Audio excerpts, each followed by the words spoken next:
Anyway, that's the anti-camp. Not that I'm calling them camp. What about the pro-gay body? Typically, the pinko, leftist, liberal, lefty, communist, left-wing media was doing its bit to promote diversity by showing us gay couple after gay couple. We saw gay couples so laid back they seemed to be feeding their baby to a dog.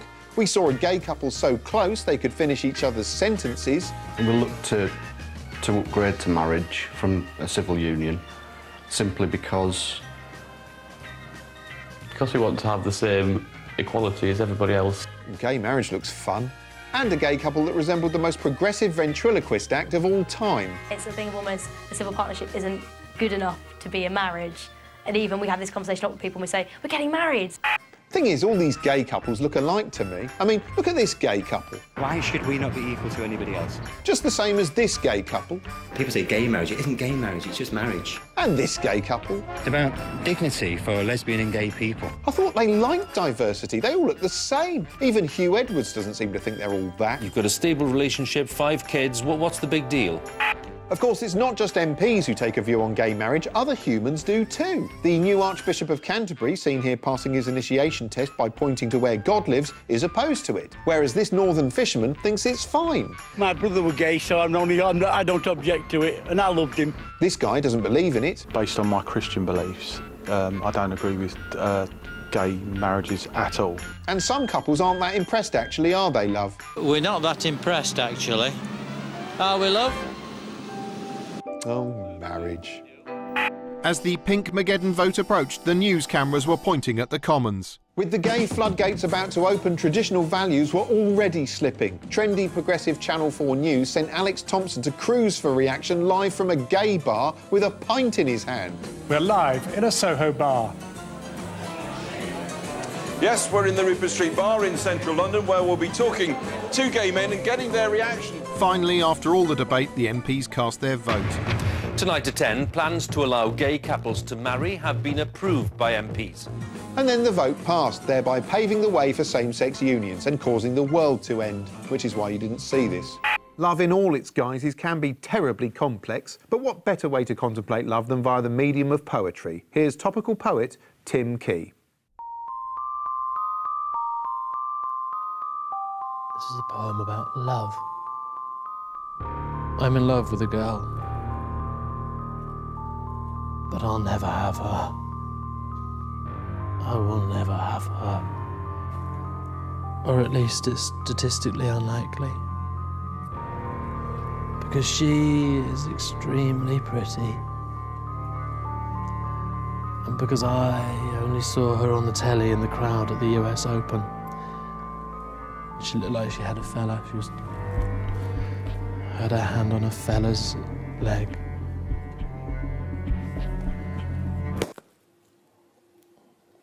Love can be a little bit of a fucker.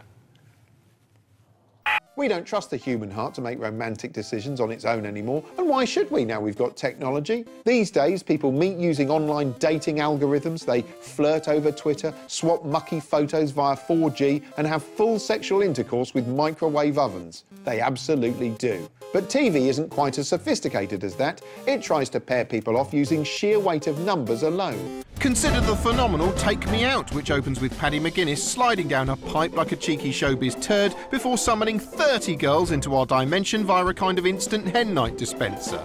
It's a simple test to see if they can navigate stairs, which they don't always pass.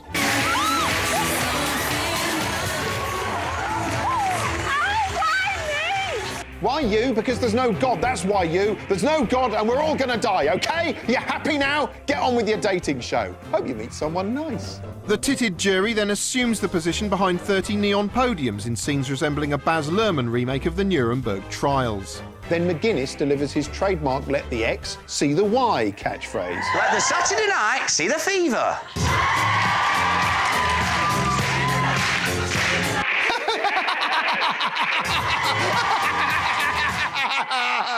Next, a mammal is delivered down the chute and encouraged to perform basic tricks for the girls to scrutinise. Evening, ladies. My name's William and I'm from Carmarthen.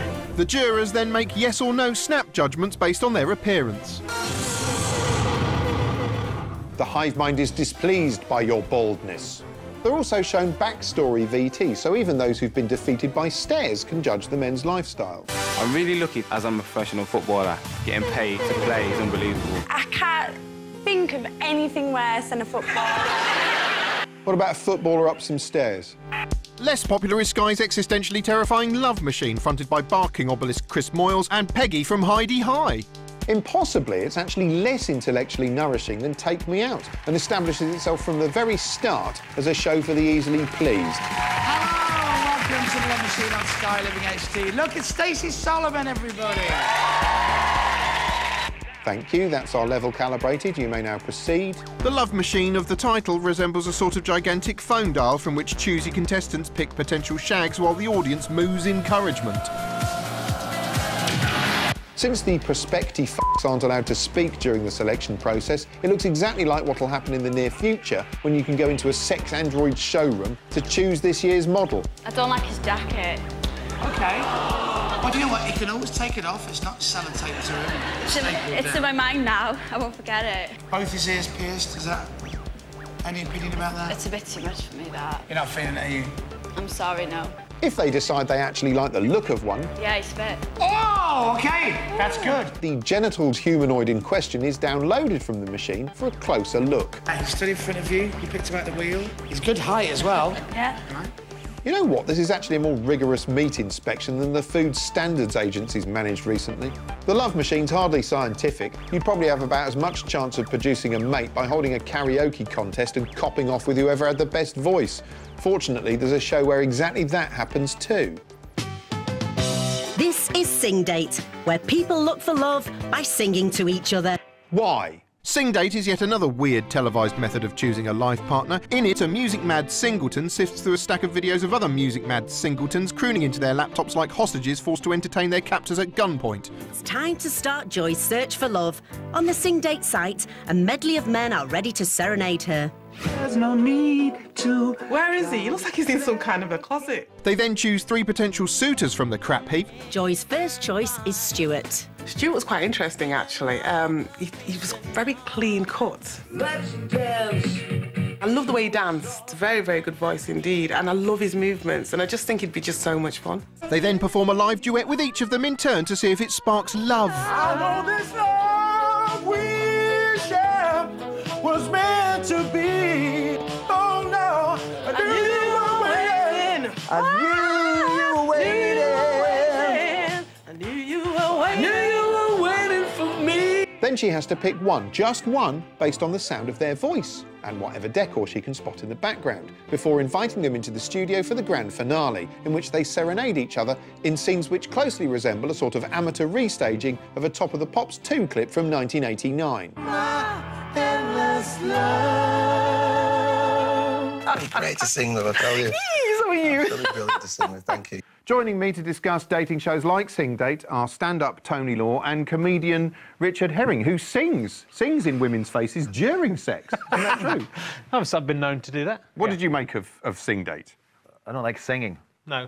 At all. Full stop? No, I like if you go see a band or something where they're supposed to be singing, but people who just break into song, can't bear that. But it's like singing has become the most important thing. It's like X Factor, if you can sing in that sort of karaoke way. It's not like singing, it's singing in a certain type of way. So if you can sing like that, you become very rich, and now you get to go on dates with people, whereas if you can't sing, you're not allowed to have sex anymore. I mean, presumably the idea is that they think musical couplings always work, unlike, say, Rihanna and Chris Brown, or Phil Spector and the woman he shot.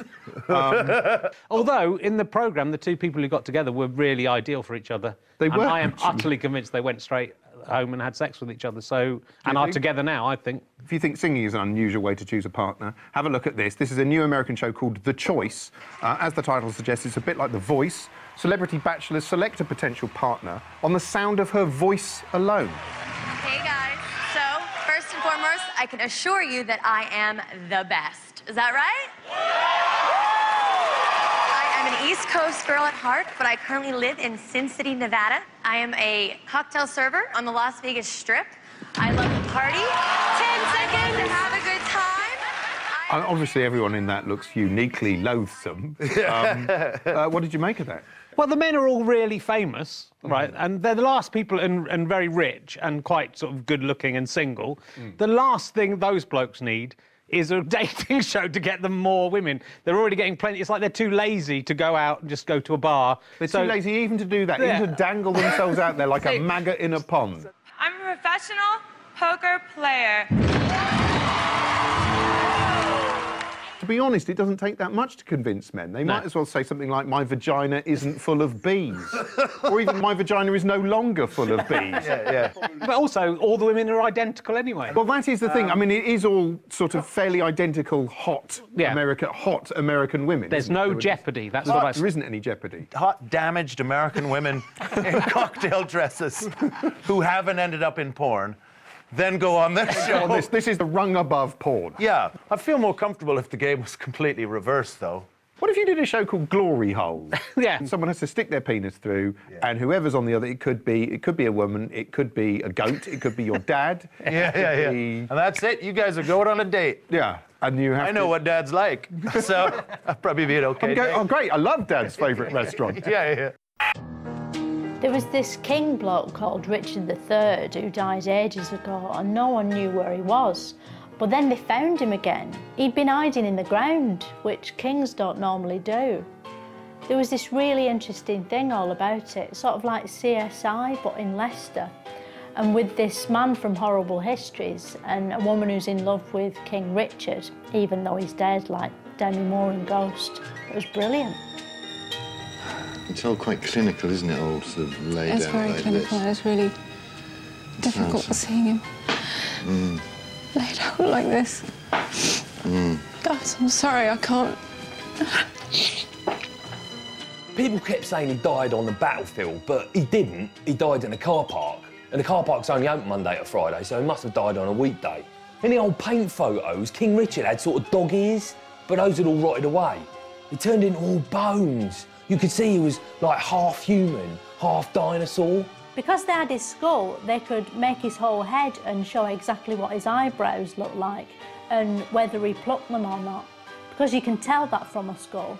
What's weird is the likeness that they made looks like what they thought he would have looked like anyway, but that just shows how accurate the plasticine stuff is. This is an historic moment in the story of Leicester. It's really put Leicester on the map. The only person they'd found there before was Gary Lineker, but his skeleton's still in his body, and he only spends some of his time in car parks.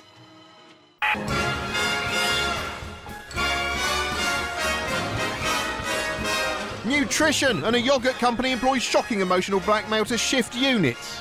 Last year, my mum fell badly. She was stuck at home for months. She knew calcium was important, so I thought she was taking good care of her bones. Your mum took care of my bone. I just didn't get it. Your mum did. But what I've just learned is that vitamin D is also very important on top. It helps the body absorb and use calcium.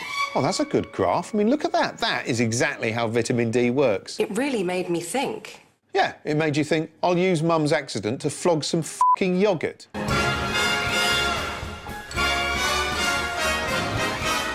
Food! And in a tempestuous time for supermarkets, Tesco withdraws horse-contaminated burgers, Aldi is tainted by Dobbin-flavoured lasagna, and in harrowing and surprising scenes, Morrison's meat counter suffers a terrible ant infestation.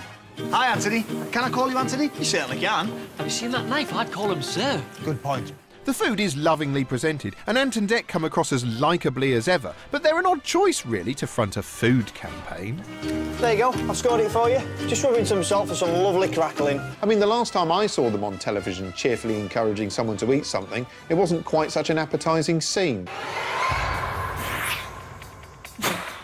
It's deep-fried camel bear. Camel penis. Yes, I'm a Celebrity doesn't look quite so gut-wrenching now we've all been eating unidentified creature. Get it down your neck, it's hardly a Findus lasagna. Oh! Disgusting. Well, that's about all we've got time for this week. I hope you can handle that. Until next time, go away.